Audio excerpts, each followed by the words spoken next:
Esquerra Unida, que des de la primera hora plantejaren, crec que van ser els primers en plantejar que volíem un mercat a peu pla, quan després ponderaren tots els pros i les contres d'aquest espai que s'havia creat, un poc modificaren la nostra percepció. Modificaren la percepció i també, a més, hi havia una sèrie de qüestions que consideraren molt importants, com per exemple, els temps havien canviat. Avui en dia el mercat municipal no és una competència que tingui que tindre ningú ajuntament. Això ha desaparegut.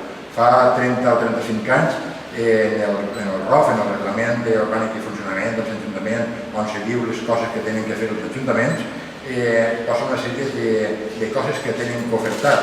Perquè ens fem una idea, un ajuntament de 50.000 habitants té que tindre un servei de transport interurbà. Urbà. Enteneu això? Abans els ajuntaments tenien l'obligació de tindre aquest mercat. Aquest mercat perquè no n'hi havia ni les superfícies, també la tecnologia de la que disposem avui, de neveres i per a conservar els aliments, tot això no existia. Avui en dia els xicotets comerços fins i tot poden disposar d'aquesta tecnologia i conservar aquest aliment fresc, que era la funció principal del mercat.